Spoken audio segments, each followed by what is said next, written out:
இந்த மாதிரி ஒரு சூழல்ல இந்த மாதிரி ஒரு விழா சினிமா ஃபங்க்ஷன் மட்டுமே போயிட்டு இருக்கிறோம், கரகோஷத்தை மட்டுமே கேட்டுட்டு இருக்கோம்.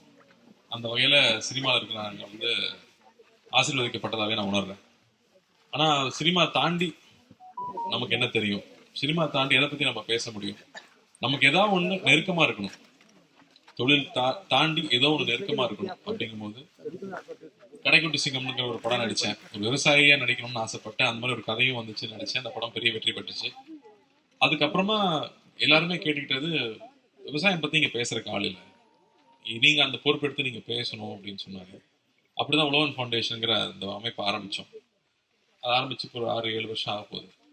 அது ஆரம்பிச்சப்போ நமக்கு எதுவுமே தெரியாது, விவசாயத்தை பத்தி தெரிஞ்சுக்கணும், நமக்கு யார் சொல்லிக் கொடுப்பா? அப்படிங்கும்போது ஒரு 5-6 பேராவது நமக்கு வந்து அட்வைசர்ஸா இருக்கணும் அப்படின்னு முடிவு பண்ணும்போது இஸ்மாயில் சார் அவர்களுடைய பேர் முதல் பேரா வந்துச்சு. ஒரு ப்ரொஃபஸர், ஃபர்ஸ்ட் அறிஞரா இருந்து அப்புறம் தந்தையாகி இன்னைக்கு தாத்தாவா இருக்கிற இஸ்மாயில் சார் வந்து ஃபர்ஸ்ட் பேரா வந்துச்சு. நாங்க அன்னைக்கு கேட்ட போது கண்டிப்பா தம்பி எப்பனாலும் சொல்லுங்க, நான் வந்து ஹெல்ப் பண்ற சொல்லியிருக்காரு.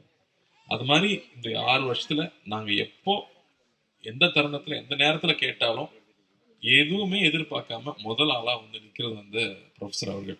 அந்த வகையில வந்து நாங்க ரொம்ப நன்றி கடன் பட்டிருக்கோம். மண்ணுக்கும் வந்து அறிவு இருக்கு, அதுக்கும் உயிர் இருக்கு அப்படிங்கிறதுக்கு அவர் சொன்ன கதை வந்து நான் கேட்டு ஆச்சரியப்பட்டேன். எப்படி வந்து எதை மக்கணுமோ அதை மக்க வைக்கும், எதை வளர வைக்கணுமோ அதை வளர வைக்கும். ஒரு விதையை போட்டா வளர வைக்கும் போது மண்ணை வந்து நம்ம எவ்வளவு கவனமா கவனிக்கணும் அப்படிங்கறத வந்து ஒரு பொருள் கெடாம இருக்கிறதுக்கு உப்பு பயன்படுத்தும்.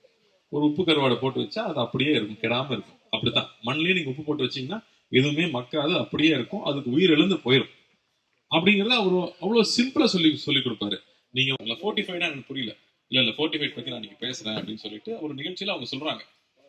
ஃபோர்ட்டிஃபைட் ரைஸ் என்ன ப்ரொஃபஸர்னா நான் புரியுற மாதிரி சொல்றேன் அப்படின்னு சொல்லிட்டு, ஒரு குழந்தை நல்லபடியா பிறக்கணும்னு அந்த அம்மா வயிற்றுல இருக்கும்போதே அதுக்கு தேவையான சத்தெல்லாம் கொடுத்து குழந்தை ஆரோக்கியமா பிறக்கணும்னு நினைக்கிறது ஒரு வகை.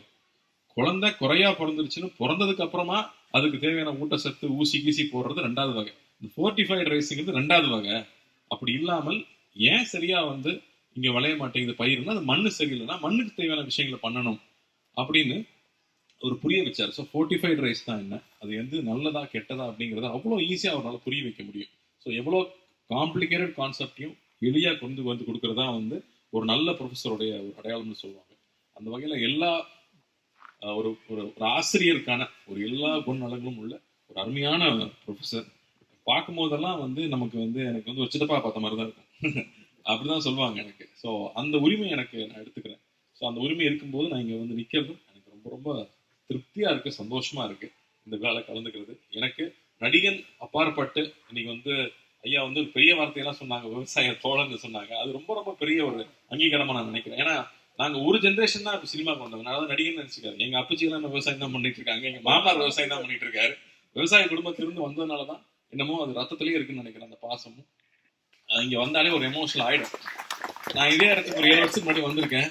வீட்டுல வந்து ஒரு நெல்லிக்காய் மரம் இருக்கு, சரியா வளர மாட்டேங்குது அப்படின்னு சொல்லி கேட்டேன். ஒத்த மரம் வச்சிருக்கீங்களா? அப்படித்தான் இருக்கணும் அப்படின்னாரு. 2 மரம் இருக்கணும் அப்படின்னு சொல்லி கொடுத்தாரு. இன்னொரு மரம் தேடிட்டே இருக்கேன் நான் பக்கத்துல வைக்கிறதுக்கு.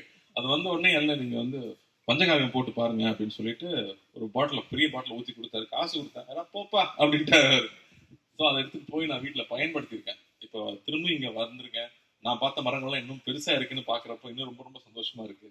அப்புறம் வந்து இங்க கொக்கோ போடுறாங்க, காஃபி போடுறாங்க, பெப்பர் போடுறாங்கன்றது நம்ம எவ்வளவு பேருக்கு தெரியும்? சென்னையில இது விளையுமானே எனக்கு தெரியல. ஆனா அதை போட்டு சாதிச்சு காமிச்சதை பாத்துருக்கேன். அப்படியே வந்து கேரளா மாதிரியும் கூர்க் மாதிரியும் இருக்கு. இங்க சென்னைக்கு இவ்வளவு பக்கத்துல இதெல்லாம் பண்ண முடியுங்கிறது நமக்கு ஒரு பெரிய லெசனா இருக்கு. நானும் இங்க பக்கத்துல தோட்டம் வாங்கிட்டேன் விவசாயம் பண்றதுக்கு. அதனால இங்க வந்து கத்துக்கிறேன்.